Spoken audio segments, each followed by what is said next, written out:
Toda pessoa inteligente é sábia?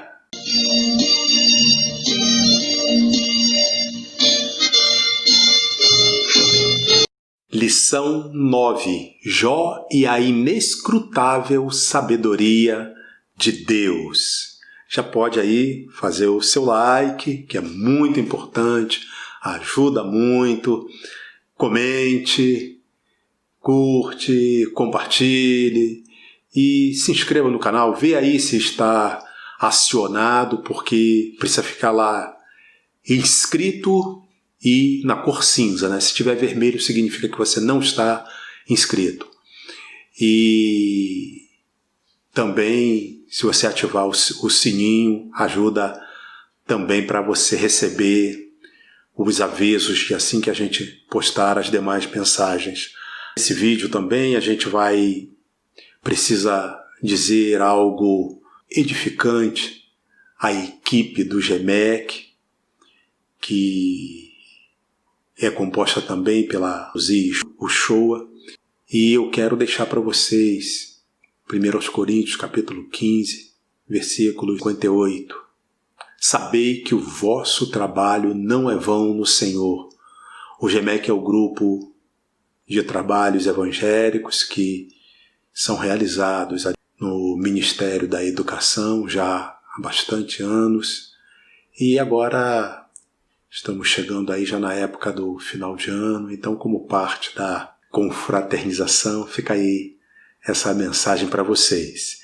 E, por completo, a lição, porque essa lição tem tudo a ver com você que ama a obra de Deus e tem tudo a ver com você que quer viver a sua vida com mais inteligência, com mais sabedoria, isso tudo segundo a direção de Deus. Então, aguente as pontas aí, que você vai ser muito abençoado, abençoada, e eu tenho certeza, o nosso Deus tem uma mensagem muito especial para você. Texto áureo. Mas disse ao homem: eis que o temor do Senhor é a sabedoria, e apartar-se do mal é a inteligência. Jó, capítulo 28 e versículo 28. Verdade prática. A verdadeira sabedoria está associada ao temor do Senhor e não ao mero acúmulo de conhecimento. Para aqueles que usam a revista, tem lá o exemplar, eu não sei como está saindo grafado na revista, mas eu uso a assinatura digital. E na assinatura digital está grafado Senhor, tanto na verdade prática quanto no texto áureo, Senhor com minúsculo. Então, Senhor, quando se refere a Deus, sempre precisa ter, a gente vai grafar aqui no quadro aqui para você ver, sempre precisa ter o S maiúsculo, é nome próprio, é o Senhor Jesus, por exemplo, assim por diante. Então, o S precisa ser maiúsculo. E saiu aqui, isso aí é uma falha de digitação, um ato falho, e de maneira alguma isso aí diminui a qualidade do material que nos serve de apoio. Leitura bíblica em classe será em Jó, capítulo 28, versículos de 1 a 28, que passo a ler e comentar agora. Jó, capítulo 28, versículo 1. Na verdade, há veios de onde se extrai a prata, e para o ouro, lugar em que o derretem. Veios aqui está se falando da mina, né? Da prata, do local onde estão ali armazenados o minério in natura, na natureza. Versículo 2. O ferro tira-se da terra, e da pedra se funde o metal. O homem pôs fim às trevas, e até à extremidade ele esquadrinha, procurando as pedras na escuridão e na sombra da morte. Transborda o ribeiro até ao que junto dele habita, de maneira que se não pode passar a pé. Então intervém o homem e as águas se vão. A terra de onde procede o pão, embaixo é revolvida como por fogo. As suas pedras são o lugar da safira e tem pós de ouro. Aqui está se falando das profundezas da terra, onde não em qualquer profundeza, né?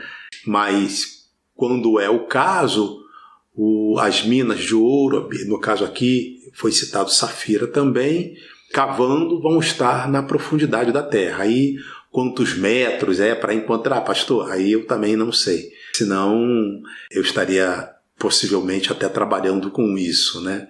Mas não é o caso. É força de expressão. Eu estou muito feliz com o que Deus me deu para fazer e quando estou ministrando a palavra de Deus, eu faço o que eu estou fazendo, o que eu mais gosto de fazer. As suas pedras são o lugar da safira e tem pós de ouro. Versículo 6. Acabei repetindo. Essa vereda a ignora a ave de rapina, e não a viram os olhos da gralha. A ave de rapina, a gralha, ele está se referindo aqui às aves do tipo falcão, águia, essas aves que voam muito alto. Nunca a pisaram filhos de animais altivos, nem o feroz leão passou por ela. Ele estende a sua mão contra o rochedo e revolve os montes desde as suas raízes. Ele aqui é ele, o Senhor Deus. Dos rochedos faz sair rios, e o seu olho descobre todas as coisas preciosas. Os rios tapa, e nem uma gota sai deles, e tira para a luz o que estava escondido. Mas onde se achará a sabedoria? E onde está o lugar da inteligência? O homem não lhe conhece o valor, não se acha na terra dos viventes. O abismo diz, não está em mim. E o mar diz, ela não está comigo. Versículo 15. Não se dará por ela ouro fino, nem se pesará prata em câmbio dela. Nem se pode comprar por ouro fino de Ofir, nem pelo precioso ônix, nem pela safira. Com ela se não pode comparar o ouro ou o cristal, nem se trocará por joia de ouro fino. Ela faz esquecer o coral e as pérolas, porque a aquisição da sabedoria é melhor que a dos rubis.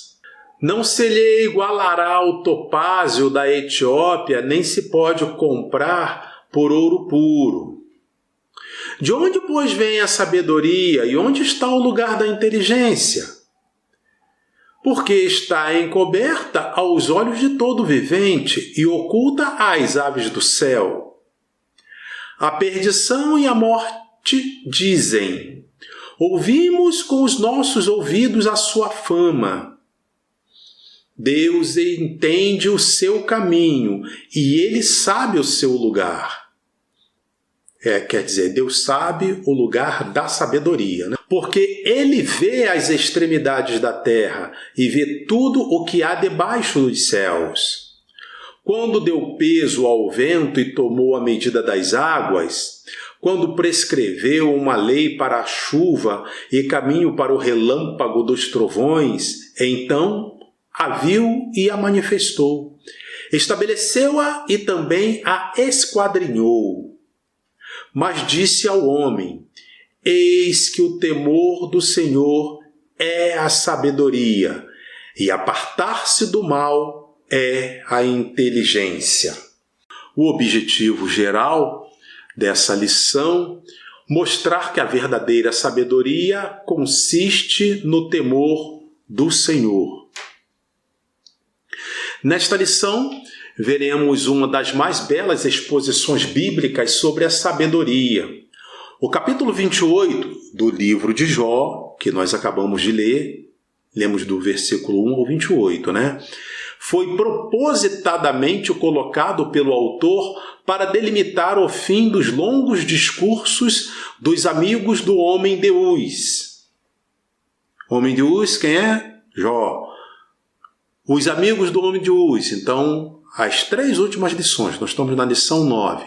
Aí fizemos antes, a 8, a 7, a 6. E foi o quê? Ele faz Bildade e Zofar. Essas lições estão ainda aí no canal, se por acaso você ainda não assistiu. O seu propósito é contrastar a sabedoria meramente humana com a sabedoria revelada, que é de origem divina.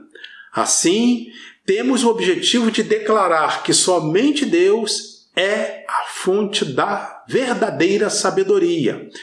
Essa divina sabedoria se manifesta na vida dos homens de forma prática, através do temor do Senhor.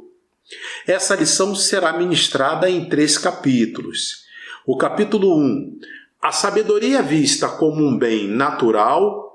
O capítulo 2, a sabedoria vista como um bem comercial. E capítulo 3, a sabedoria vista como um bem espiritual. Então vamos ao capítulo 1. Neste capítulo 28, Jó faz um contraste entre a busca do homem por minérios naturais e a sabedoria. Primeiramente, o patriarca descreve a habilidade do homem na exploração dos minérios naturais. Então, ele contrasta o trabalho nas minas com a busca do homem pela sabedoria. Da mesma forma que, desde as primeiras gerações, o homem usa diligentemente sua inteligência na busca de metais preciosos. Assim, também, ele tem empreendido um grande esforço para encontrar a sabedoria. Para ser encontrado, primeiramente o minério precisa ser garimpado, a sabedoria igualmente. O minério existe, mas está enterrado. A sabedoria existe, mas está oculta. No trabalho de mineração, requer-se habilidade, diligência, persistência e muita técnica na execução.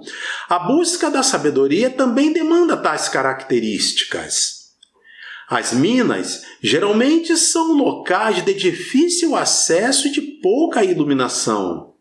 Por isso, há a necessidade de se abrir caminho e colocar luz artificial. Assim também ocorre no empreendimento do homem pela busca pela sabedoria. Mas apesar de todo o esforço nessa procura, Jó crê que isso tem sido feito sem sucesso. Jó demonstra que o homem tem sido exitoso no seu trabalho junto às minas. Tem sido exitoso?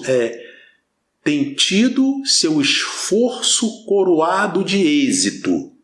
É isso que quer dizer essa expressão. Todavia, incapacitado na escavação da sabedoria. Tem procurado, mas não tem encontrado. O homem descrito por Jó é capaz de desviar o curso das águas, a fim de evitar a inundação das minas. Mas não é capaz de encontrar a sabedoria. A sabedoria dos sábios e da academia estava disponível para ser alcançada. Todavia, a sabedoria retratada por Jó não era fruto da tradição, nem podia ser obtida pelo método acadêmico. Embora os metais preciosos pudessem ser encontrados na terra escavada, a verdadeira sabedoria não podia ser obtida pelo simples esforço humano.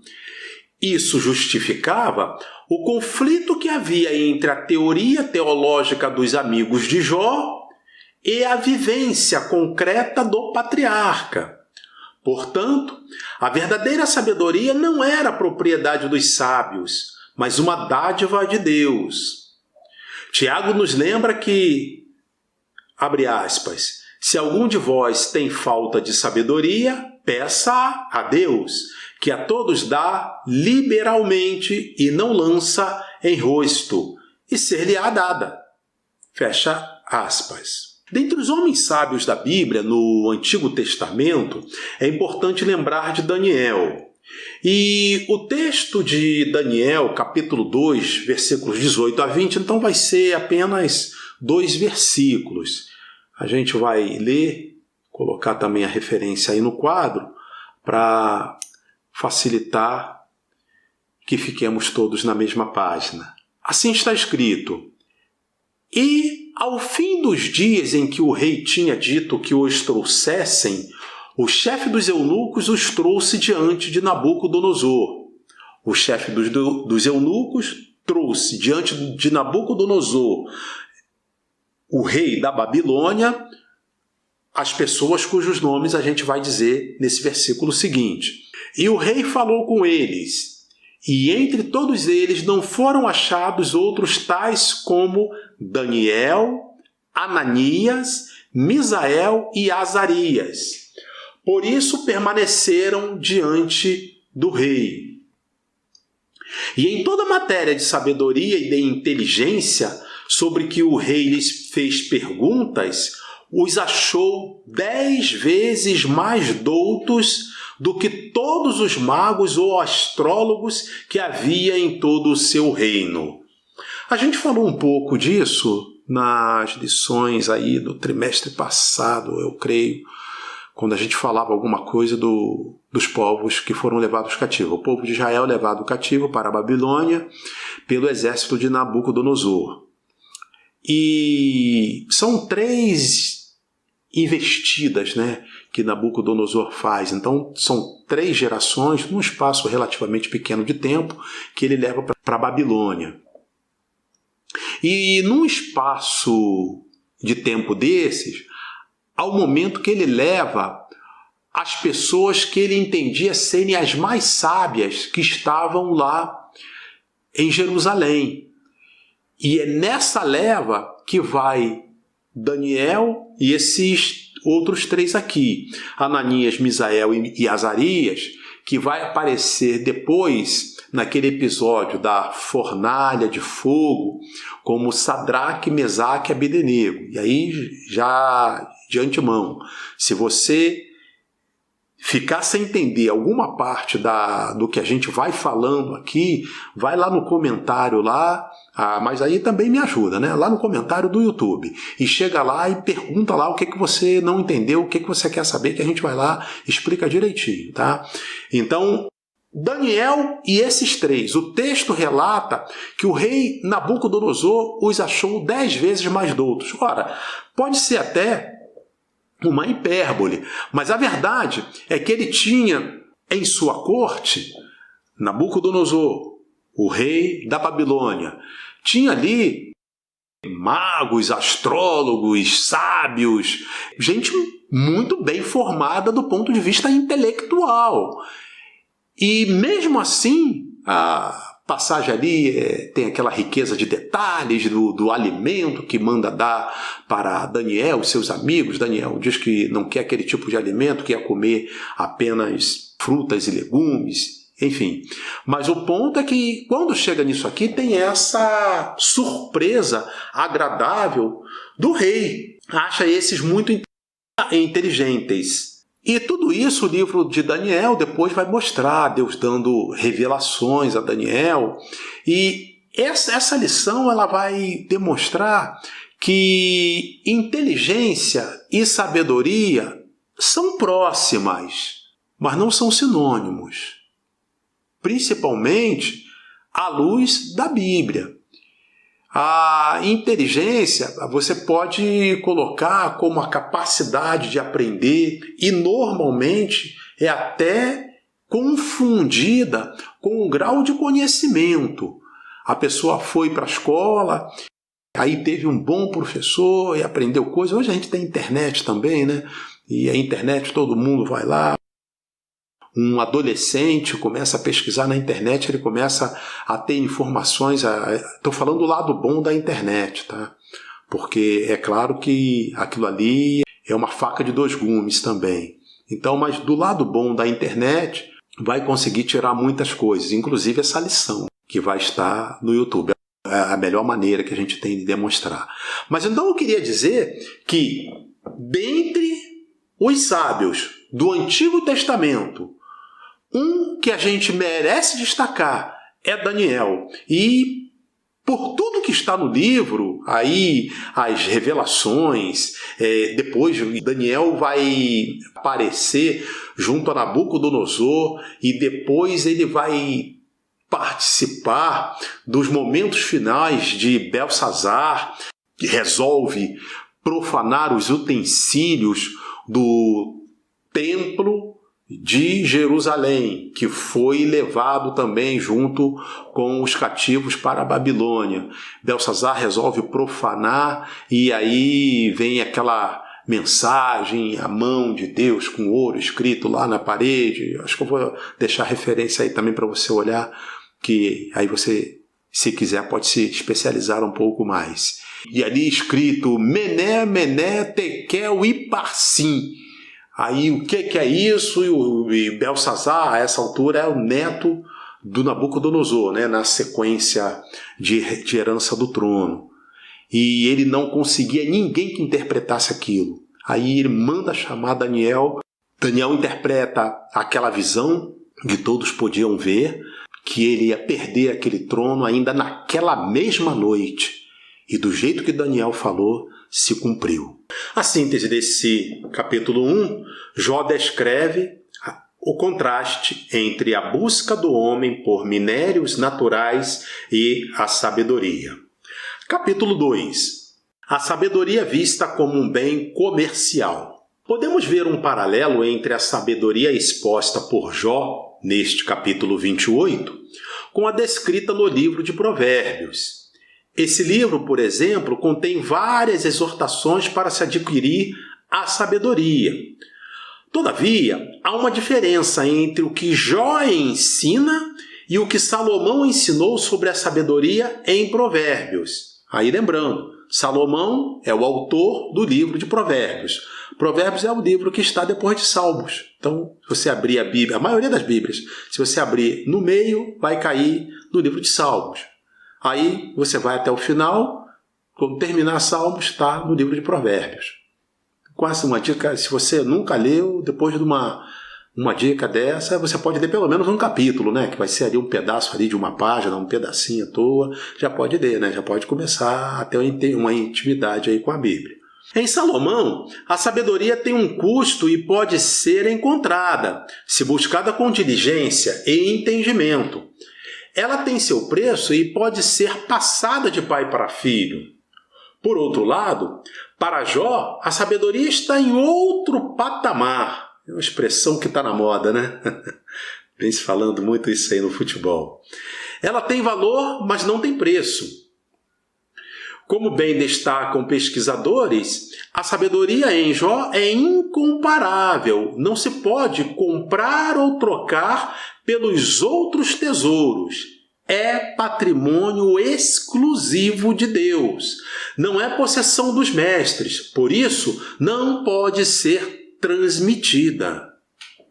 Quer dizer, o ensino secular, ele pode e é passado, na maioria dos casos, através dos professores, através dos mestres, passando para os alunos.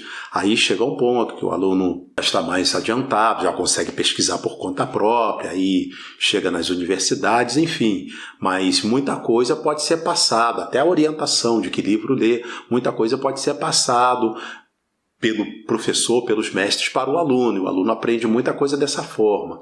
O que o autor está defendendo aqui, baseado no que tem no livro de Jó, é que a sabedoria de que fala a Bíblia, ela não pode ser conseguida assim, não. Quer dizer, ela pode, mas não exatamente assim. Quando é que pode e quando é que não pode, pastor? Pois é. O simples fato da gente falar da Bíblia para alguém, a gente ensina a parte intelectual da Bíblia. Pura e simplesmente é isso. Bom, se tiver um ambiente espiritual, e aí isso é um contexto que envolve as duas partes, tá? Envolve quem fala, envolve quem ouve. No caso do vídeo aqui, o vídeo eu afirmo para você, está e é abençoado. Aí depende também da outra parte. Se essas duas coisas se encontram, aí passa a existir também no ensino o componente espiritual, que faz toda a diferença. Faz toda a diferença, o componente espiritual. É disso que o autor está falando. Não passa de professor para aluno, não passa nesse aspecto. Se o professor ele for apenas um homem natural, pode ser intelectual, mas eu vou usar o apenas aqui. Se ele for apenas intelectual, mesmo que tenha mestrado, doutorado e mais de uma cadeira, se não tiver a unção de Deus, se ele não tiver o Espírito Santo, ele não vai conseguir transmitir a sabedoria de Deus. Por uma razão simples, até porque ele também não tem. Só consegue alcançar a sabedoria de Deus. A sabedoria de Deus é o quê? A sabedoria que Deus transmite. A sabedoria que vem com um componente espiritual. É disso que Jó está falando. Essa sabedoria só se consegue uma vez aceitando Jesus como Salvador. Tem que ser dessa forma. Mas vamos em frente que você vai entender isso ainda melhor.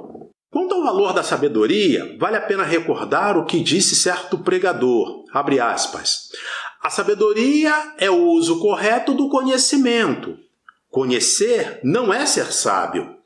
Muitos homens têm extensos conhecimentos e, justamente por isso, são os mais tolos. Não há tolo maior do que o tolo instruído. Mas saber como usar o conhecimento é ter sabedoria. Fecha aspas. Assim, em Jó, vemos que o homem ainda não aprendeu o verdadeiro preço da sabedoria, nem onde encontrá-la, e que, por isso, acredita ser fácil adquiri-la.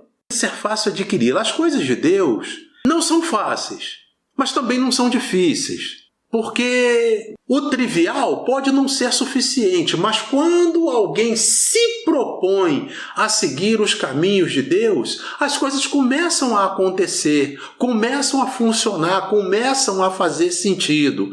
E aí vai se tornando cada vez mais fácil, porque vai acontecendo as revelações. Revelação de uma palavra, de um entendimento, de um tema que vai acontecendo gradativamente. O patriarca não nega que a sabedoria exista ou que ela possa ser encontrada, mas o que ele diz é que a sabedoria não é um bem comercial. Ela não pode ser encontrada em toda parte, nem mesmo nas mais poderosas forças da natureza primitiva, o abismo e o mar. A sabedoria é de valor inestimável e só quem pode conhecê-la é Deus. Então, na nossa realidade, naquela época não se falava nisso, mas quando ele diz que a sabedoria não se encontra nos abismos e nem no mar, aí eu vou completar, nem no pré-sal, que hoje se extrai petróleo a milhares de metros abaixo da lâmina d'água, ou abaixo até do fundo do mar, mas isso vale até para essa situação. Mas então como é que se encontra? É isso que a gente vai estar demonstrando aqui. É difícil? Então ninguém consegue? Não, consegue sim. Muita gente consegue e todos que são nascidos de Cristo conseguem. É isso que você precisa entender. No ranking das pessoas mais sábias da Bíblia, encontramos Salomão. Tudo começa em 2 Crônicas, capítulo 1, versículos de 7 a 10. Vou deixar o texto para você aqui também. Naquela mesma noite, Deus apareceu a Salomão e disse-lhe, pede o que quiseres que eu te dê. E Salomão disse a Deus, tu usaste de grande beneficência com Davi meu pai, e a mim me fizeste rei em seu lugar. Salomão é o rei, filho do rei Davi. Agora a gente está falando já no reinado de Salomão, já é uma geração seguinte. Agora, pois, ó Senhor Deus, confirme-se a tua palavra dada a Davi meu pai, porque tu me fizeste rei sobre um povo numeroso como o pó da terra. Dá-me, pois, agora sabedoria e conhecimento, para que possa sair e entrar perante este povo. Porque quem poderia julgar a este teu tão grande povo? Salomão fez esse pedido, Deus virou para ele, pede o que quiseres E ele pediu sabedoria. Aí a resposta de Deus. Em 1 Reis, não se diz 1 Reis, tá? Está errado. 1 Reis. Primeiro livro dos reis ou 1 Reis. Capítulo 4, versículos de 29 a 32. E deu Deus a Salomão sabedoria e muitíssimo entendimento, e largueza de coração, como a areia que está na praia do mar. E era a sabedoria de Salomão maior do que a sabedoria de todos os do Oriente e do que toda a sabedoria dos egípcios. E era ele ainda mais sábio do que todos os homens, e do que Etã, Israelita, e do que Emã, e Calcol, e Darda, filhos de Maol. E correu o seu nome por todas as nações em redor. E disse 3.000 provérbios, e foram os seus cânticos 1.005. Então a gente estaria falando de 1.005 composições de músicas de Salomão. Também falou das árvores, desde o cedro que está no Líbano até ao isopo que nasce na parede. Também falou dos animais e das aves e dos répteis e dos peixes. E vinham de todos os povos a ouvir a sabedoria de Salomão, e de todos os reis da terra que tinham ouvido da sua sabedoria. E agora vamos a uma demonstração da sabedoria de Salomão. Logo no início do seu governo, isso está registrado no primeiro livro dos Reis, capítulo 3, versículos de 16 a 28. Ocorre o seguinte: vêm 2 mulheres perante Salomão, as 2 eram prostitutas, e uma chega e fala primeiro a Salomão, conta a seguinte história: olha, rei, nós 2 tivemos filho em intervalos de tempo muito pequeno, filhos homens, e nós morávamos juntas e continuamos morando juntas, e dormíamos as 2 com a criança. Aconteceu, rei, que, a primeira falando, aconteceu que determinada noite eu dormindo, quando me deparei com a criança próxima de mim e vi que a criança estava morta. Eu lamentei pela morte do meu filho, mas quando foi de manhã, olhando bem para a criança, entendi que aquele não era o meu filho, aquele era o filho da colega. Ela havia trocado a criança porque o filho dela morreu. Aí o rei, sim, e a outra o que tens a falar? Aí a outra diz exatamente o contrário. Não, rei, não foi nada disso que aconteceu, não. Na verdade, o filho que está vivo é meu. Agora ela quer ficar com o meu filho porque meu filho está vivo. O filho é meu, o filho dela morreu. Naquele tempo, não havia exame de DNA, né? Aí, como é que o rei vai resolver essa questão? O rei vira assim: bom, então a primeira diz que o filho é dela, o filho vivo é dela, e a segunda diz que o filho vivo é dela. Aí o rei disse para os serviçais: me tragam uma espada. Aí trouxeram uma espada, quando chegaram com a espada perto do rei, aí o rei disse: vamos cortar essa criança ao meio, partir essa criança ao meio e dar metade para cada uma.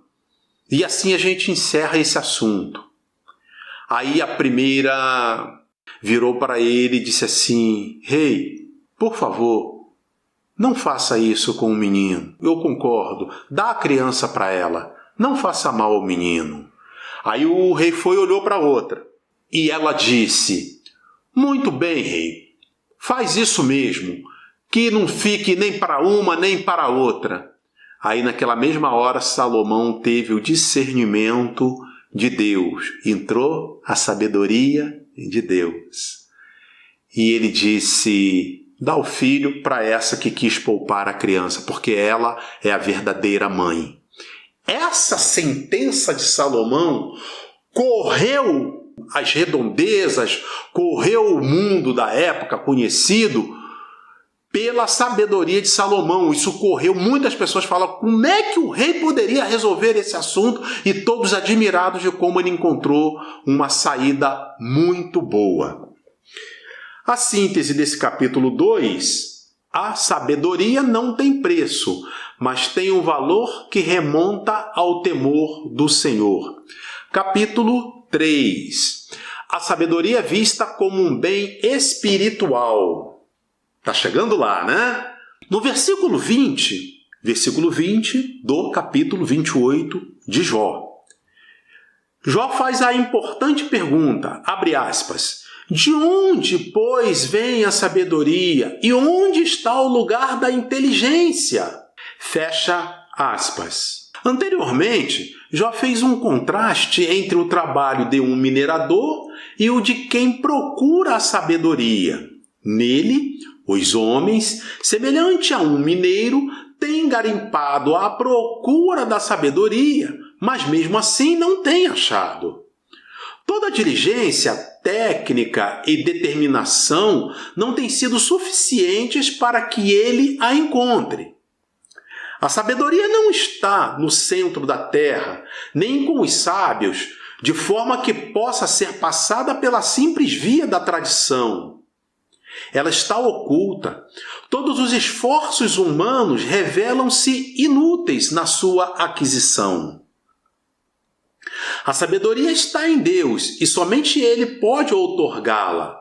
Deus é a fonte da sabedoria e somente Ele pode revelá-la. A sabedoria vem de Deus. Ela está em Deus e é Ele quem a revela. A sabedoria divina não é uma verdade a ser apenas contemplada, mas a ser vivida. Ela é prática.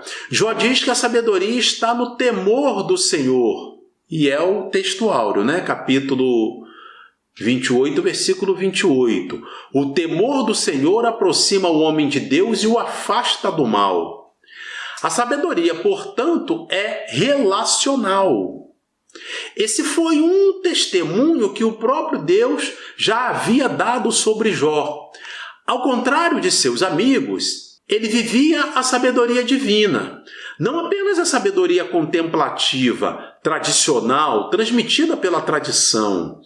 A sua sabedoria era uma verdade revelada. Por isso, convertia-se em ação prática e relacionamento duradouro. Antes que alguém diga que sabedoria, então, era coisa do Antigo Testamento, lembremos do apóstolo Paulo. Sobre isso, escreveu o apóstolo Pedro. Segunda epístola de Pedro ou segunda de Pedro. Não diga segundo a Pedro, aí está errado.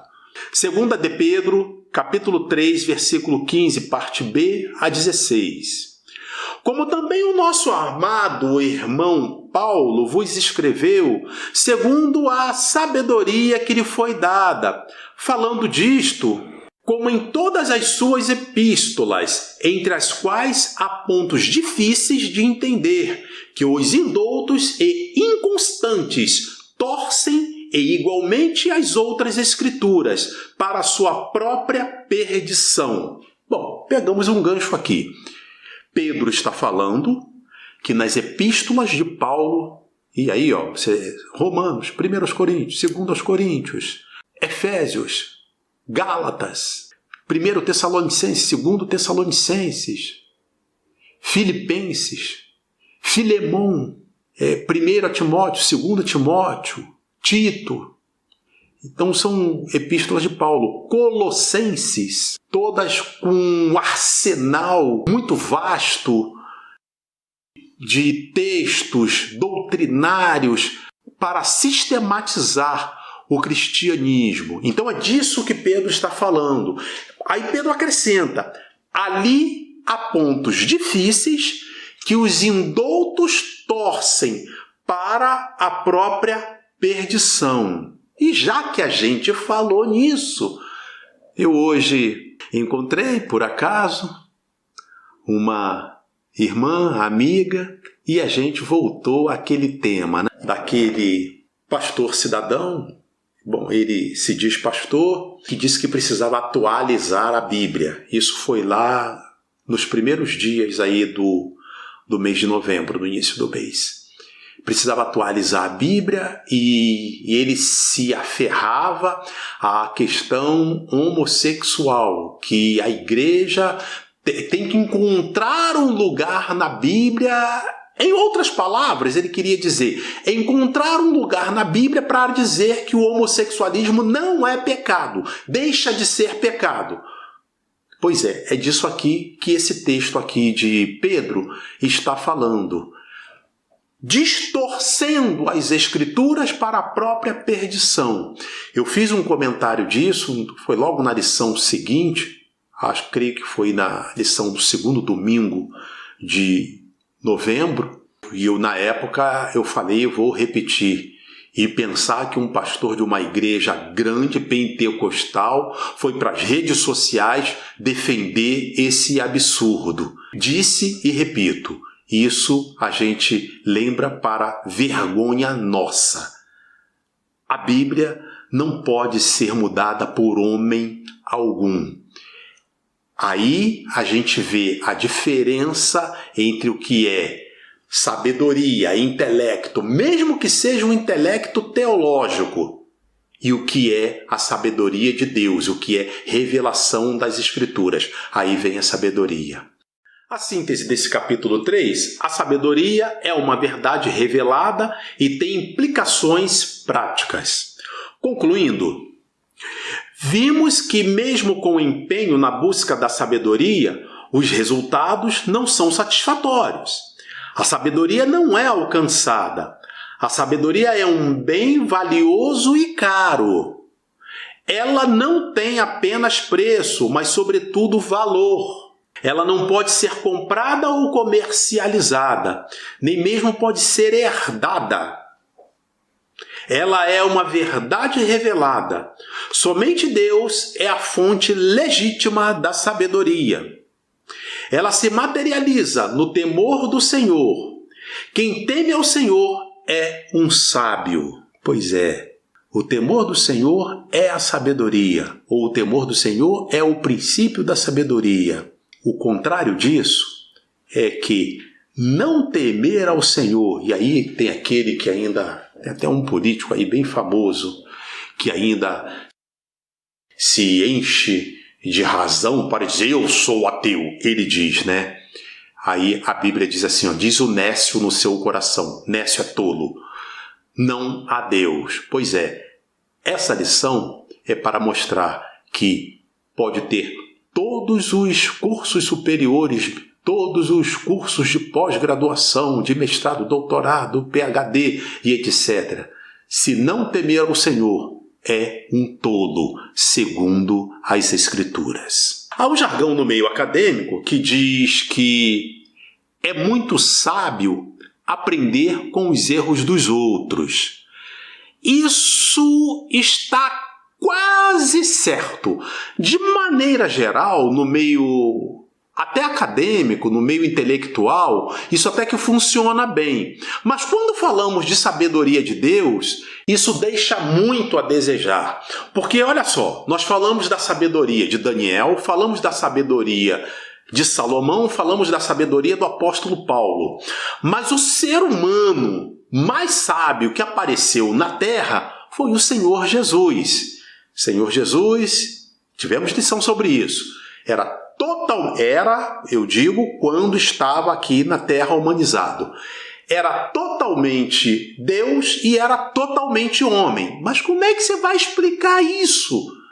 Não dá para explicar, é só entender por fé. É um caso único, é um caso de um sobrenatural de Deus, mas é a melhor maneira da gente entender como se comportava o corpo do Senhor quando estava na terra. Pois bem, aí o texto, a frase é muito sábio aprender com os erros dos outros. Ora, o mais sábio foi Jesus. Então seria muito sábio aprender com os erros dele. Não vai funcionar, porque Jesus jamais errou.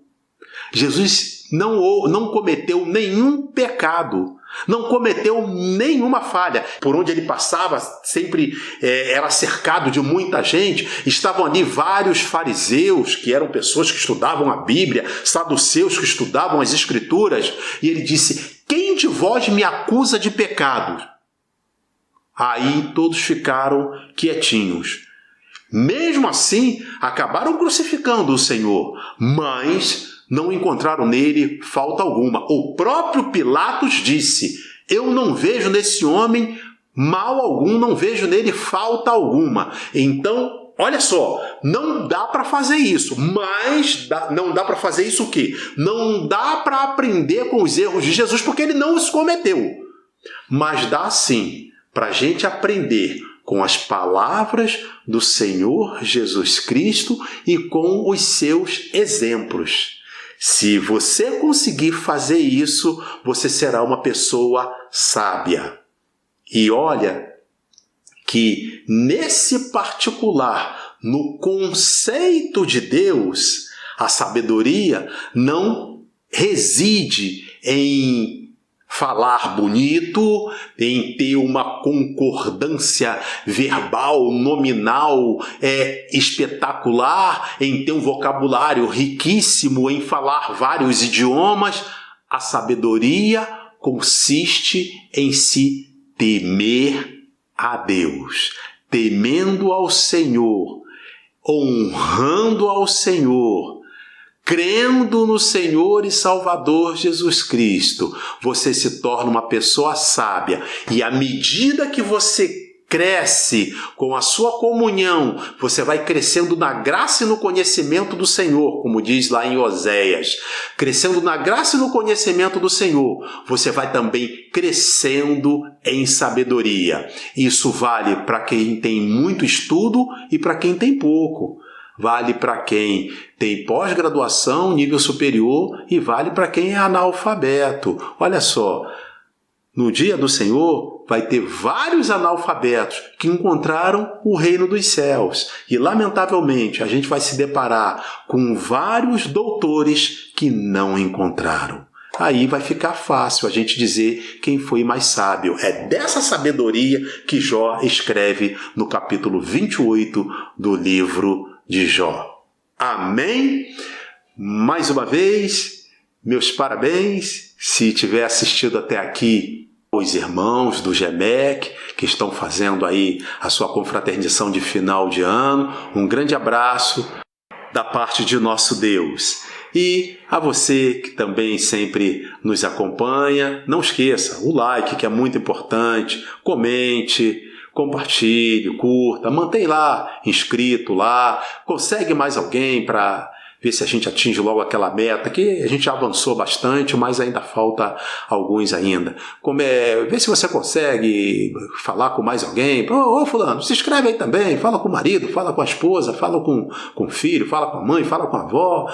Eu não sei como é que se inscreve. Às vezes a gente se depara com isso. Aí vai lá, dá uma ajuda lá, ajuda a pessoa a se inscrever também. E Deus abençoe você e sua casa. Em nome de Jesus. Amém. Com muita sabedoria a todos.